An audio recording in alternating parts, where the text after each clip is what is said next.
வணக்கம். வாங்க, இன்னைக்கு நம்ம வீட்டில் வாழைக்காய் எறா வறுவல் எப்படி செய்யறோம் நம்ம சமைக்கிறத பார்க்கலாம். அடுப்பில் கடாய் வச்சாச்சு. கடாய் நல்லா காஞ்சிச்சு. இப்போ பாருங்க, நான் அப்பவும் சொன்னேன் நல்லெண்ணெய் சமையல் தான் நம்ம வீட்டில். இன்னைக்கு நான் நல்லெண்ணெயில் தான் நான் எறாவை செய்ய போகிறேன்.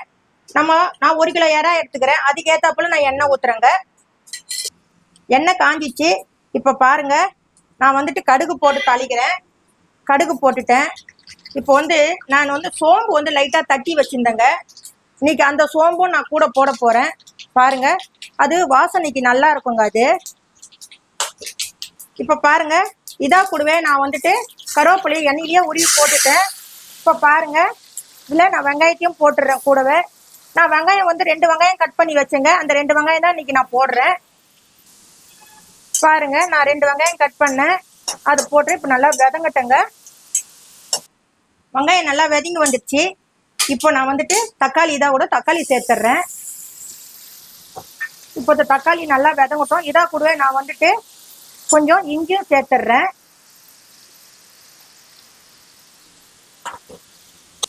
இப்போ இது இந்த தக்காளி நல்லா வதங்கி வரட்டுங்க. இப்போ பாருங்க, தக்காளி எல்லாம் நல்லா வதங்கிடுச்சு. இப்போ நான் கூட வாழைக்காவை இதை கூட சேர்த்துக்கலாம். நான் 1 வாழைக்காய் தாங்க போட்டுக்கிறேன் 1 கிலோ எறாக்கு. இப்போ நல்லா இந்த வாழைக்காவும் நல்லா விதங்கட்டுங்க. இது கொஞ்சம் விதங்கணும்னா நம்ம கூட எறா சேர்த்துக்கலாம். இப்போ பாருங்க, வாழைக்காய் நல்லா வதங்கி வந்துச்சு. இப்போ கூட நம்ம எறாவை சேர்த்துக்கலாம். இப்போ பாருங்க, நான் எறாவை சேர்த்துட்டேன். இப்போ நம்ம இதை நல்லா வதக்கிட்டு பாருங்க, கூட இப்போ நான் பூண்டு சேர்த்துக்கிறேன். நான் ஒரு பூண்டு முழுசா பெரிய பூண்டா உரிச்சு நான் தட்டி வச்சிருக்கிறேங்க. இங்க பாருங்க, அதையும் நான் சேர்த்துறேன் இதுல. இப்போ இது இப்போ பூண்டு இதெல்லாம் மொத்தமா நல்லா விதங்கட்டிட்டு நம்ம மிளகாத்தூள் போடலாம்.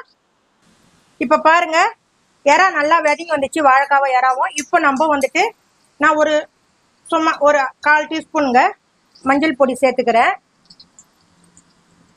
நம்மளுக்கு காரத்துக்கு ஏற்றாப்புல தேவையான அளவுக்கு நம்ம மிளகா பொடி சேர்த்துக்கலாம். தேவையான அளவு உப்பு.